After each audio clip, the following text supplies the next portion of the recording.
around. So step number one is I want you to think back to the most recent time you felt rejected.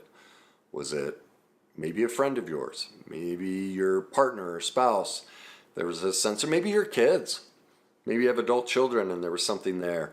Whatever it was, that sense of feeling rejected, write it all out. Details of the story of what happened. Now, step number two is what was your emotional reaction? And really detail it as to all the emotions you experienced. Were you sad? Were you angry, frustrated, confused, consternated? What was it that you experienced that in that moment of rejection, those deep feelings? All right.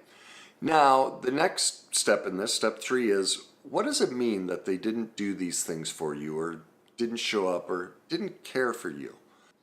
Did you conclude that if they didn't say yes to this or didn't do this or whatever it was your conclusion that they didn't care about you? Because if they really cared about you, they would have shown up. So step number five, what's your first memory of having that exact same feeling where you concluded that, my gosh, this means I'm not worthy of being cared for? For everyone, obviously, their first memory is childhood. And in that moment when maybe you didn't get to eat dinner that night, maybe you didn't get to play the sport or do the activity you wanted, maybe you weren't listened to, maybe you were left outside to play when it was freezing cold. What was it? Where were you left with the sense that you weren't worthy of being cared for? It'll always be found somewhere in childhood, okay? Step number six, part of step number five is telling the story of how you weren't cared for, just like you did in step one. Really detail it out. So now you have the two stories to compare. You're going to see the basic words and the basic structure are virtually identical. Not only are the feelings the same, not only is the experience the same, maybe a different person, but they're almost identical. All right? Step number six. Now we're going to start turning it around. Are there other possible reasons this person didn't do what they said they would do? Maybe they were sick. Maybe they were tired. Maybe they had a long day. Maybe they needed alone time. Maybe they just decided they liked blondes, not brunettes. Maybe they like different sports than you do. Maybe your politics are different. Maybe the religion is different. What other possible reasons could have come up for them not to show up and care for you in this instance? List all the possible reasons. I don't care if they sound crazy, but you're going to start to see, you're going to realize, oh my God, there are literally hundreds of possible reasons this person chose something different. And what you're going to discover is they have absolutely nothing to do with you. They have to do with what that person's morals and values are, what their needs and wants are, and what they found negotiable and non-negotiable, which is not a reflection on you. It's like, somebody likes sherbet, ice cream instead of Rocky Road. Is that a rejection of you or just a different like? Somebody didn't go to the movies with you. Is that possible because they rather go monster truck watching than the movies? That's not about you. They just like something different. Do you see? When people choose something different, all they're ever doing is choosing something that they like, that works for them. That doesn't mean what we like is bad, but we will internalize it as though what we like or what it is we want is bad. And so this gets to step 7. Do you see what this teaches us about us? Do you see that we're reacting to our perception? We're not reacting to reality. It's our interpretation of what might have happened, not what actually happened. So because of our childhood pain, because of our original wounds, our original abandonment, whatever it was, we learned a perception that we were unworthy of care. And we bring that. This is why I talk about all the time. We may say we're an adult, but science shows, the studies show 95% of our adult life, all we're ever doing is reliving our childhood pain. We are not present. And this rejection is the perfect example. We are 45, 65, 85 years old, and our daughter decides, I don't want you at my baby shower, and we think it's a rejection of us. It has nothing to do with us. It has to do with our daughter and what works for her, and she gets to decide that. She's an adult. But yet we're bringing those moments from the past, and we're choosing an interpretation and a perception. Who knows? Maybe you just never realized that her husband is incredibly controlling, and he won't allow you around, and she's never told you. That's possible. There are all these possible things, but we always choose an interpretation and a perception that identifies us as being unworthy of being cared for. Did you also notice that in every instance, we choose the worst possible interpretation? That's what's happening in rejection. We're actually rejecting ourselves. We are creating an interpretation that goes against us, and we're choosing the worst one possible. We actually learned in those early traumatic moments to feel a sense of unworthiness. And as I talk about in my book, Your Journey to Success, this is all part of the worst day cycle. And this actually gets into the shame and denial portion. In shame, as adults, we actually re-victimize ourselves. In other words, we choose to relive the original pain from childhood because it gives us power. And this is proof of it. We're choosing interpretations and reactions that put us in that same traumatic position. But here's the difference. As a child, I was defenseless. I couldn't stop my parents' perfect imperfections. It happened to me. But now as an adult, here I am. Instead of cycling through the thousands of different possibilities of why they chose to do something different, we instantly chose, this means I'm unlovable, I'm not worth being cared for, I'm not worthy, and we instantly choose that this must mean something terrible about me. That is us choosing to victimize ourselves. And then we go into denial. Don't want to admit that I'm doing this. No, Kenny, it's them who rejected me. This isn't me. We don't take responsibility because we haven't been shown how. Nobody's pointed out to us that this is a subconscious process where we re-victimize ourselves. And so that's what step 7 is teaching us. That we're reacting to our perception, that our interpretation of what might have happened isn't what actually happened, and that we're choosing a perception that's the worst one possible. And what is the worst thing in the world? That we don't matter, that we aren't worth being cared for. And we are doing that to ourselves. We are the one rejecting ourselves, not them. Step number 8. Did you notice that your interpretation and your perception happened automatically? You didn't even have to think about it. It's just boom. Go back to all the times in your life, and you instantly went right to that interpretation that you were rejected, that you were unworthy of being cared for, that you just didn't matter. It came to you automatically. That's step number 9. This is the proof that that's childhood trauma.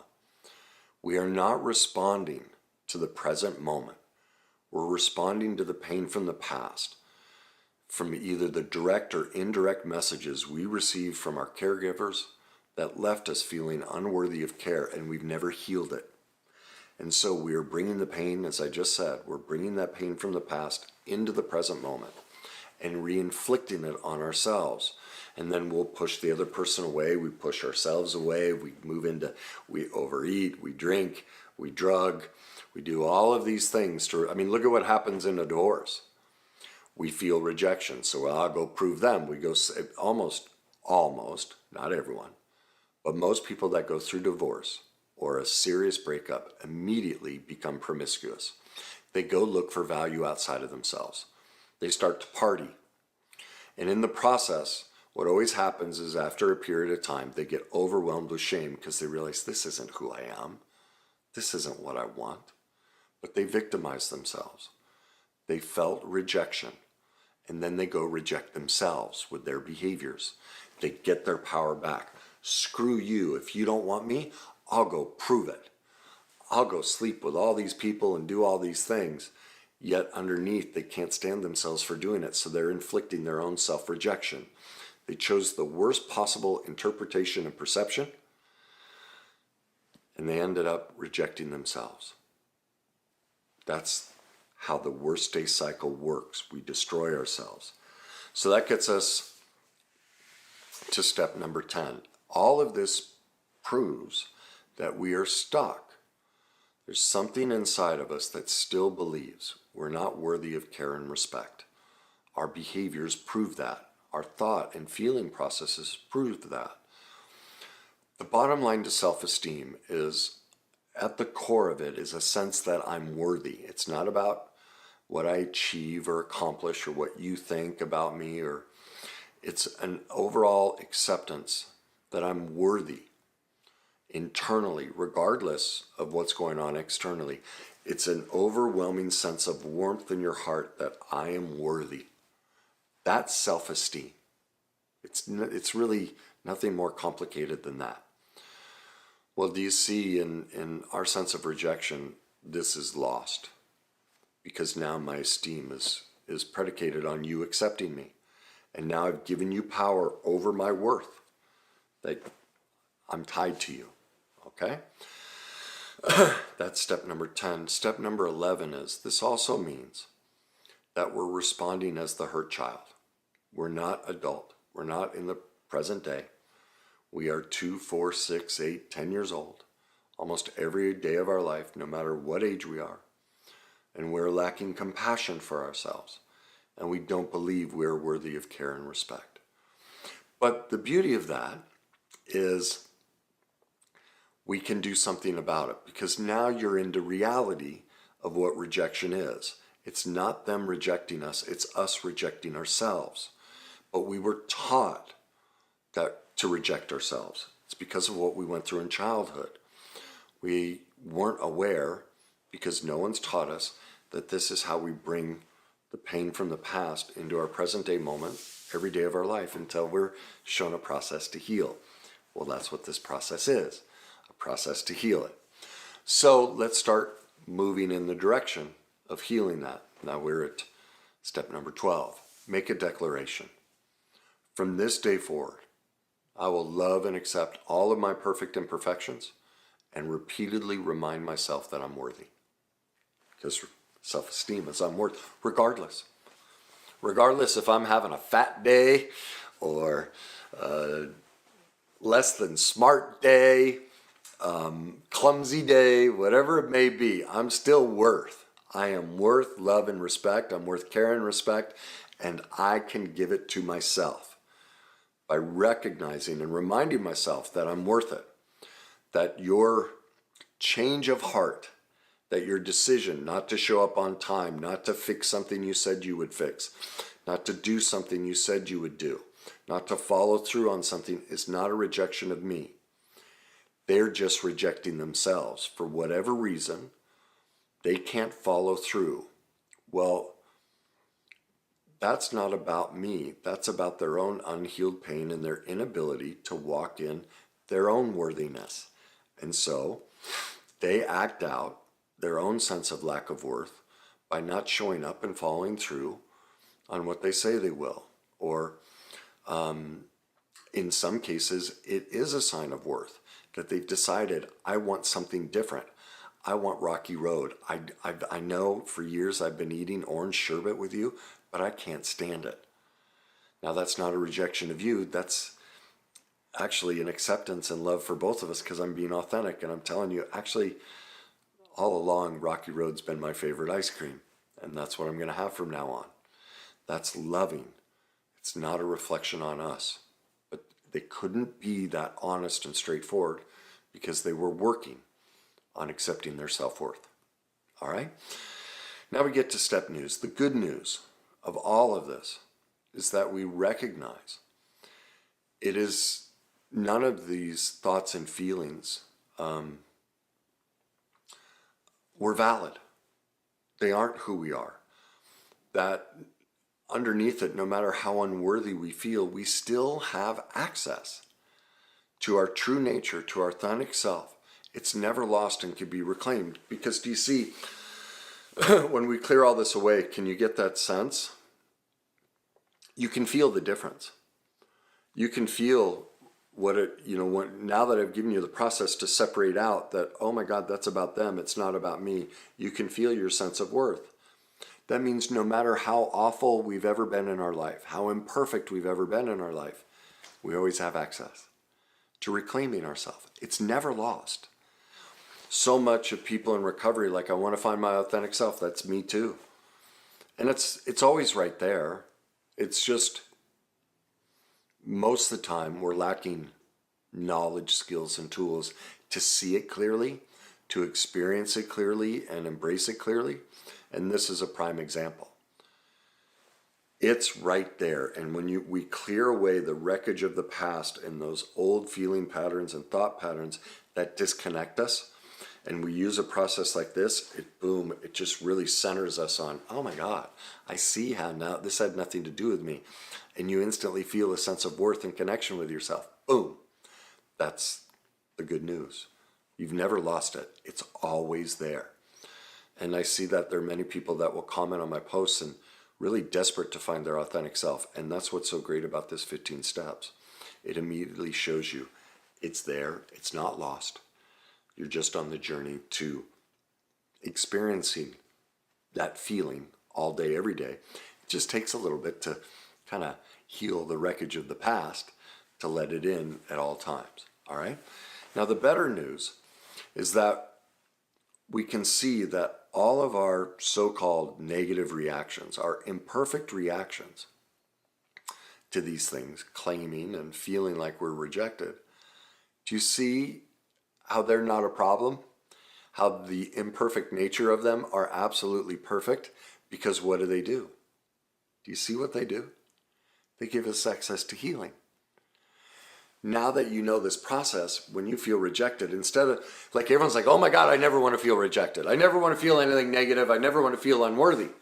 Well, what did the process of rejection and feeling unworthy bring you to?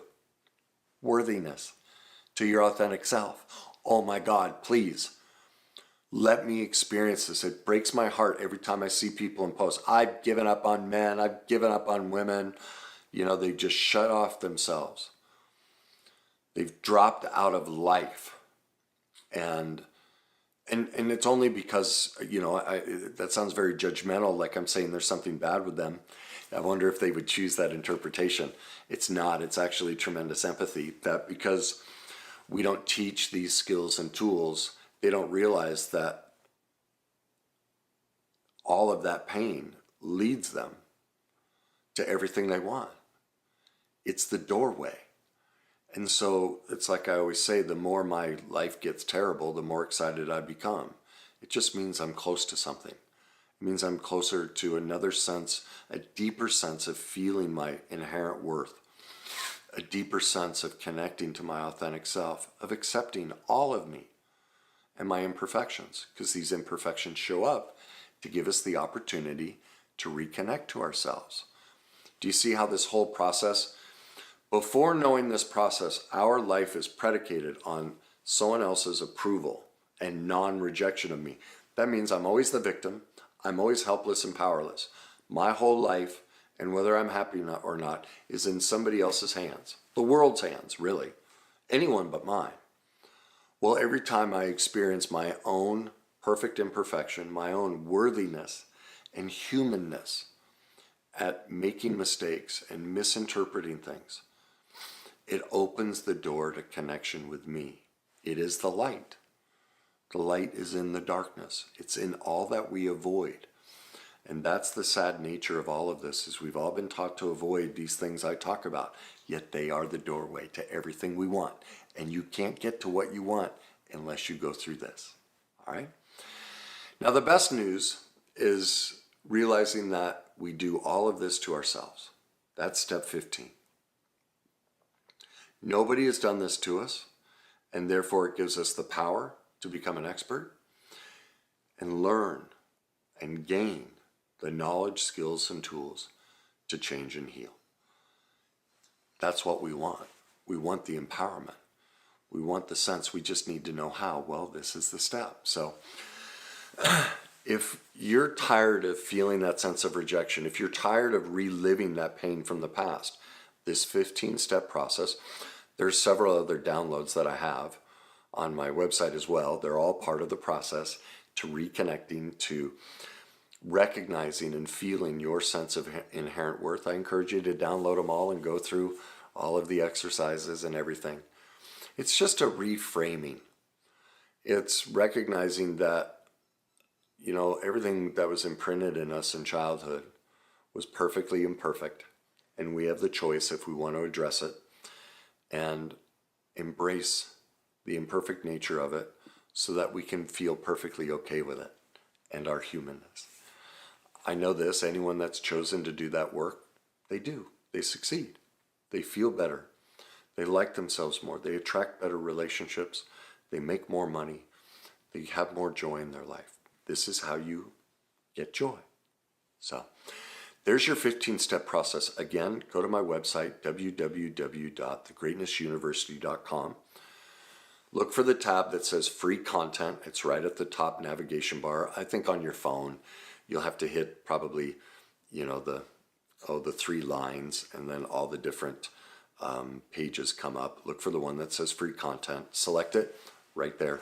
You'll see the free download to walk yourself through this exercise. So you can use it with it's any negative feeling that comes up.